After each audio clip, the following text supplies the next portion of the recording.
2016, l'avènement du gouvernement de la rupture, l'Agence nationale des transports terrestres a entrepris un certain nombre de réformes visant à réglementer et à discipliner au mieux le sous-secteur des transports terrestres dont elle est en charge. Et l'objectif majeur de ces réformes, c'est la professionnalisation du transporteur béninois. Et qui parle de professionnalisation du transporteur béninois parle du respect de tout ce qui est test et loi en vigueur dans ce pays, en réglementant ce sous-secteur. Il ne faut pas perdre de vue le fait que nous appartenons à un espace communautaire. Nous sommes à la fois de la CEDEAO et de l'UEMOA. Donc tout ce qui s'applique dans ce pays n'est que transposition dans le droit positif béninois des tests en question. Donc, au nom des actions engagées dans la professionnalisation du transporteur béninois, figure la mise en application d'un document qui s'appelle lettre de voiture.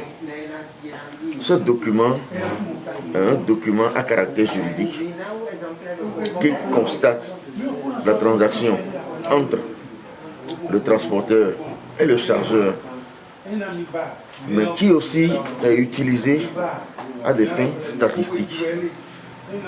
Elle s'appelle lettre de voiture. Cette lettre se délivre dans tous les pays de la sous-région, sauf au Bénin, alors que le Bénin a toujours été reconnu comme l'un des pays les plus avancés en application de ces réformes et tests qui résistent de ce secteur des transports terrestres.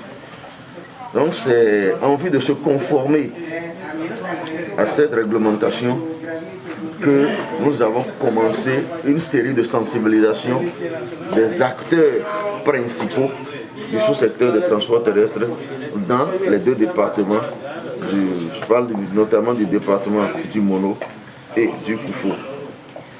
Nous avons démarré aujourd'hui par la commune de Khouyabou. Et cette sensibilisation permettra d'informer tous les acteurs du sous-secteur de transport de cette localité et de les amener à se conformer à cette réglementation.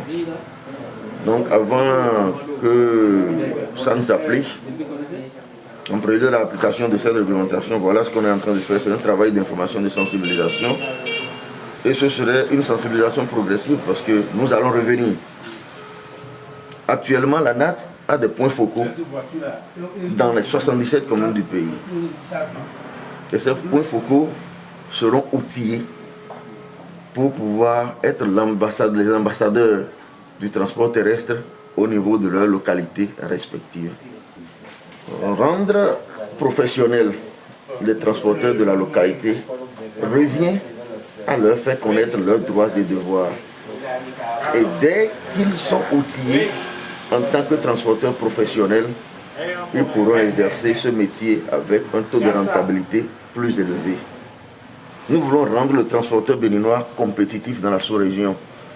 Mais que sera-t-il de ce transporteur lorsque ce dernier ne connaît ni ses droits ni devoirs? Donc j'invite les transporteurs à s'informer, à se rendre plus professionnels. Je ne vais pas aller très loin, mais je tiens à vous dire qu'il y a de nos transporteurs aujourd'hui qui emmènent des marchandises dans les pays limitrophes et dont on transforme les camions en magasins. Parce que le commanditaire, c'est-à-dire le chargeur, n'a pas les conditions pour recevoir la marchandise qui lui a été chargée. C'est pareil pour les exploitants de carrière. Sur les chantiers, il y a des véhicules. Pour livrer la marchandise à tel endroit, le véhicule tombe en panne. Or, c'est des matériaux de construction que l'entrepreneur doit exploiter pour pouvoir régler un problème. D'accord, pour exécuter un marché. Mais lorsque son véhicule tombe en panne, il ne reste plus dans le délai. C'est encore une situation conflictuelle. Mais si ce dernier a déjà sa lettre de voiture, c'est un document qui peut toujours le couvrir et permettre de justifier un tant soit peu sa défaillance. Voilà à peu près ce que je veux vous apporter comme information. Je tiens à demander à tous ces transporteurs de cette localité de s'informer, de se rapprocher de l'ANAT, de se rapprocher des points focaux, de se rapprocher de n'importe quel agent pour s'informer réellement de tout ce que l'Agence nationale des transports terrestres peut faire en leur faveur.